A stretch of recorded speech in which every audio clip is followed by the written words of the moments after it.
Doctor Shrimati সেনকে দিয়ে operation করিয়ে জগদ্ধাত্রীকে সুস্থ করে তুলছে দুর্গা। হ্যাঁ বন্ধুরা, এমনটাই দেখা যাবে।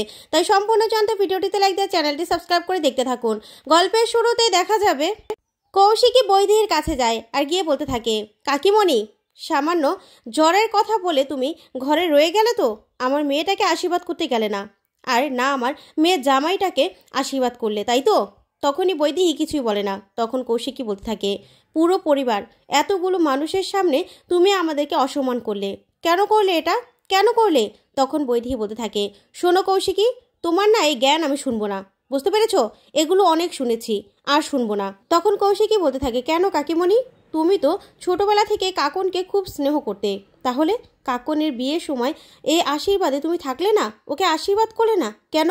তখন এই কথাতে বৈদেহী বলতে থাকে, শোনো, তোমাকে না আমি বিশেষ করে পছন্দ করি না, আর তোমার মেয়ের বিয়েতে আমি থাকবো না। এই যে তোমার মেয়ের বিয়ে না, সেটা বিশেষভাবে আমি পছন্দ করছি না। আমি এই বিয়েতে কোনো রাজি নই, তাই আমি যাব না।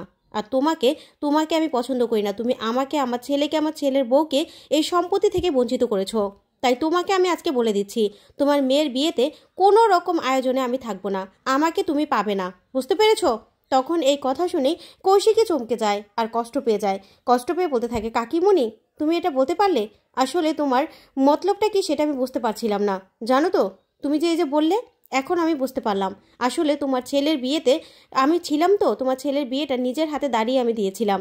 তাই ভেবেছিলাম হয়তোবা আমার মেয়ের বিয়েতেও তুমি থাকবে, কিন্তু যখন থাকবে না, তাহলে আর তোমাকে কি বলবো বলো তো? কিচ্ছু আমার বলার নেই। তখনই বৈদেহী বলতে থাকে, আচ্ছা আমাকে একটা কথা বলো তো, এই যে আশীর্বাদের অনুষ্ঠান, সেখানে জগদ্ধাত্রী মুখার্জি কেন ছিল না? জগদ্ধাত্রী কেন ছিল না? যেখানে তুমি জগদ্ধাত্রীকে নিয়ে সব রকম অনুষ্ঠানে উপস্থিত থাকো, সেখানে তোমার মেয়ের আশীর্বাদ, সেখানে তোমার মেয়ের জামাইকে, তোমার মেয়েকে আশীর্বাদ করার জন্য জগদ্ধাত্রীকে আনলে না? কেন আনলে না? কোনো মতলবে? সবার থেকে লুকিয়ে রাখলে? তখন কৌশিকী বলতে থাকে, সরি কাকিমণি, তোমার কথার উত্তর আমি দিতে রাজি নই। আসলে তুমি একটু আগে যে কথাটা বললে না, সেটা শোনার পরে তোমার কাছে কোনো রকম কোনো কৈফিয়ত দিতে আমি রাজি নই, বুঝতে পেরেছো? সরি। এই বলেই কৌশিকী চলে যেতে লাগলে তখন কৌশিকীর ফোনে ফোন আসে। দুর্গা ফোন করে। তখন কৌশিকী ফোনটা রিসিভ করলে দুর্গা বলতে থাকে, এই কৌশিকী, আমাকে বল না, তুই আমার মাকে কারোর সামনে নিসনি তো? জগদ্ধাত্রী মুখার্জিকে কারোর সামনে নিসনি তো? তখন কৌশিকী বলতে থাকে, না। তখন দুর্গা বলতে থাকে, ওই বাড়ির, তোর মেয়ের জামাই বাড়ির কেউ দেখেনি তো? তখন কৌশিকী বলতে থাকে, না, কেউ দেখেনি। কেন? তখন দুর্গা বলতে থাকে, শোন, আমি না আজকে মোক্ষম চালটাই দেব, বুঝতে পেরেছিস? প্রথম ধাপটা শুরু করব আজকে আমি। যে আমার মাকে শেষ করে দিতে চেয়েছিল না ওটির মধ্যে, তাকে আমি আজকে খুঁজে বের করবই, তার মুখোমুখি আমি হবই। এই কথা বলেই দুর্গা ফোনটা রেখে দেয়। তখনই বৈদেহী বলতে থাকে, কে ফোন করেছিল? তখন কৌশিকী বলতে থাকে, তোমার কাছে আমি কোনো কিছু বলতে বাধ্য নই কাকিমণি। তখনই বৈদেহী বলতে থাকে, শোনো, ঘড়ির রহস্যটা কিন্তু এখনও হয়নি, শেষ হয়নি। তখন এই কথাতে কৌশিকী বলতে থাকে, কি বলছো তুমি? তখন বৈদেহী বলতে থাকে, হ্যাঁ, ঘড়িটা কিন্তু তোমার চেম্বার থেকে পাওয়া গিয়েছিল। আর যেই ঘড়িটা পরে দুর্গাকে এই বাড়ি থেকে কিডন্যাপ করা হয়েছিল, সেই ঘড়িটা তোমার কাছে কি করে গেল? কি করে গেল? তুমি কি ভেবেছো আমরা বুঝতে পারি না? তার মানে হলো দুর্গা বেঁচে আছে, তাই তো? তুমি দুর্গাকে অন্য কোথাও রেখে ওকে বড় করেছো, আর 20 বছর আর কিছুদিন পরে তুমি দুর্গাকে এখানে নিয়ে আসবে, তাই তো? শোনো, তুমি যতই লুকিয়ে রাখার চেষ্টা করো না কেন, তোমার 20 বছরের খেলা কিন্তু আমি 20 মিনিটে শেষ করে দিতে পারি। তখন এই কথা শুনে কৌশিকী অবাক হয়ে যায়। তারপরে কৌশিকী বলতে থাকে, শোনো কাকিমণি, তোমাকে আমি একটা চ্যালেঞ্জ করছি, বুঝতে পারছো? 20 মিনিটের খেলা নাই কৌশিকী মুখার্জি খেলে না। তুমি কেন? কেউ কিছু করতে পারবে না। আর তুমি না মাঠের বাইরেই থাকবে। আমার যে খেলোয়াড়রা আছে তারা তোমাকে মাঠে ঢুকতেই দেবে না। তখন এই কথা বলেই কৌশিকী সেখান থেকে চলে যায়। তখন বৈদেহী বলতে থাকে, আমাকে চ্যালেঞ্জ করে গেল, আমিও তো এর চ্যালেঞ্জ দেখিয়ে নেব। ওইদিকে দেখা যাবে শ্রীমতী সেন তার চেম্বারে। তখনই দুর্গা সেখানে মুখ ঢেকে পৌঁছে যায় আর বলতে থাকে, আসবো?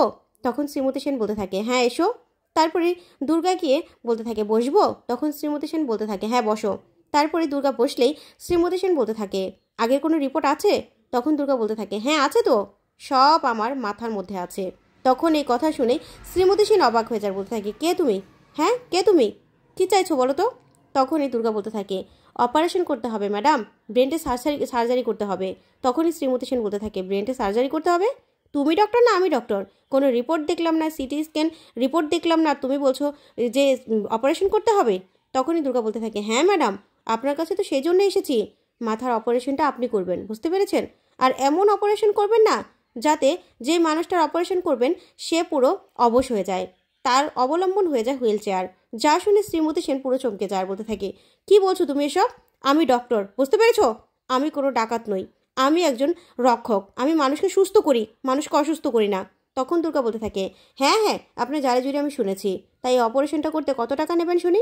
কত টাকা নেবেন? তখনই ডক্টর শ্রীমতী সেন চমকে যায় আর বলতে থাকে, কি বলছো তুমি? এসব কি বলছো? তুমি কি চাও বলো তো, কি চাও? তখনই এই কথাতে দুর্গা বলতে থাকে, আমি না সব ঠিক করে ফেলেছি। আপনি তো 20 বছর আগে একটা অপারেশন করেছিলেন, তাই তো? ইন্টেলিজেন্ট ডিপার্টমেন্ট, জগদ্ধাত্রী মুখার্জি, মনে পড়ে? তার অপারেশনটা করে তো তাকে পুরো অবশ করে দিয়েছেন। আমি জানি তো যে ডক্টর গুহর সঙ্গে আমার কথা হয়ে গেছে। আর তাছাড়া সবার সঙ্গে আমার কথা হয়েছে, আপনার সঙ্গে যারা যারা ছিল সবাই তো 10-20 এরকম করে চেয়েছে। তা আপনার ডিমান্ড কত শুনি, কত? তখনই ডক্টর শ্রীমতী সেন বলতে থাকে, তুমি পাগল হয়ে গেছো? কী সব কথা বলছো? হ্যাঁ, কী সব কথা বলছো? পুলিশ ডাকবো? তখনই দুর্গা বলতে থাকে, শুনুন ম্যাডাম, ওই পুণ্যের কাজটা না আমি করে দেবো, আপনাকে দয়া করে করতে হবে না, বুঝতে পেরেছেন? আপনাকে না অপারেশন করতে হবে, জগদ্ধাত্রী মুখার্জির অপারেশন করতে হবে। ওনাকে অপারেশন করে ঠিক করে দিতে হবে। আপনি ওনার লাইফটা পুরো শেষ করে দিয়েছেন আপনি। জগদ্ধাত্রী মুখার্জিকে সারা জীবনের জন্য আপনি হুইল চেয়ারে বসিয়ে দিয়েছেন। তখনই এই কথাতে শ্রীমতী সেন অবাক হয়ে যায়, বলতে থাকে, কি বলছো তুমি এসব? কি বলছো? তোমার কাছে কোনো প্রমাণ আছে? তখন দুর্গা বলতে থাকে, হ্যাঁ, প্রমাণ তো আছেই, প্রমাণ তো অবশ্যই আছে।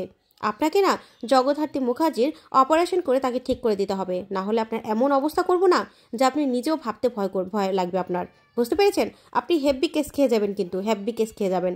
তাই আপনাকে বলছি, আপনাকে তো অপারেশন করতেই হবে আপনাকে অপারেশন। তখনই শ্রীমতী সেন বলতে থাকে, তুমি জগদ্ধাত্রী মুখার্জিকে কি করেছিল? জগদ্ধাত্রী মুখার্জির সঙ্গে তোমার কিসের সম্পর্ক?